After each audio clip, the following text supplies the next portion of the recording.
Hello दोस्तों, नमस्कार। एक बार फिर मैं आपके सामने एक नई बात, एक नई कहानी लेकर। ये कहानी एक किसान की, एक गरीब किसान की। इस गरीब किसान के पास एक गाय होती थी। इस गाय के दूध से ये किसान दही और मक्खन बनाता था।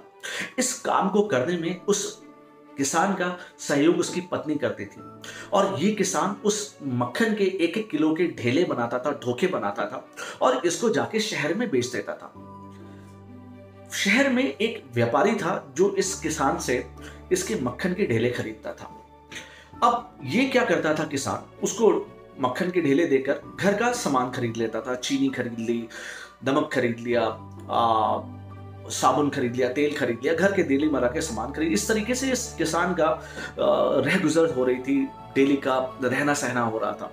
बस फिर क्या था, एक दिन रोज की तरीके से ये किसान शहर जाता है और वो मक्खन के एक एक किलो के ढेले लेके ये जाता है, व्यापारी को दे देता है और ये वहां से अपना सामान लेके वापस आ जाता है। जब व्यापारी उस मक्खन के ढेले को रेफ्रिजरेटर में, फ्रिज में रख रहा होता है, तो व्यापारी के मन में आता है, चलो आज इसे तौल के देखते हैं कि क्या ये 1 किलो का है। लेकिन जैसे ही व्यापारी उस मक्खन को तौलता है तो देखता है कि ये मक्खन सिर्फ 900 ग्राम का है।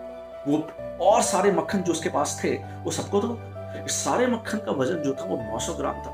अब व्यापारी बहुत ही गुस्सा हो जाता है, बहुत ही नाराज हो जाता है। वो इस काम से, वो किसान के इस काम से बहुत ज्यादा नाराज हो जाता है और वो इंतजार करता है अगले दिन का कि कब वो किसान आए और मैं उसे अच्छे से झाड़ लगाऊं।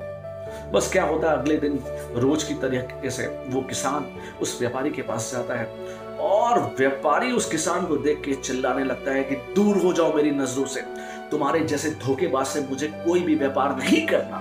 तुम्हारे जैसे व्यक्ति के साथ व्यापार करके मेरा तो बहुत बड़ा नुकसान हो रहा है। 1 किलो का मक्खन बताकर तुम मुझे 900 ग्राम दे रहे थे। कितना बड़ा मेरे साथ धोखा कर रहे थे जिसे आज तक मैंने नहीं देखा। और निकल जाओ आज के बाद मेरी दुकान पे मत चढ़ना। अब इस किसान ने बहुत ही विनम्रता से हाथ जोड़कर इस व्यापारी के सामने जो बात कही वो बहुत सुनने वाली बात है। इस किसान ने बोला कि जनाब, आप मुझसे बिल्कुल भी नाराज मत होइए। मैं गरीब किसान हूं, मेरे पास वजन करने के लिए बाट नहीं है, तौलने के लिए वो सामान नहीं है। आपके द्वारा दी गई जो चीनी होती है, तराजू में एक तरफ मैं उसे रख देता हूं और एक तरफ मक्खन रख देता हूं और जब वो बराबर हो जाते हैं वही मैं वो लाके आपको दे देता हूं। समझ तो आप गए होंगे, ये कहानी बहुत बड़ी बात बताती है हमें। हम जिस तरीके का व्यवहार दूसरों के साथ करते हैं, ठीक वही व्यवहार पलट के हमारे साथ आता है।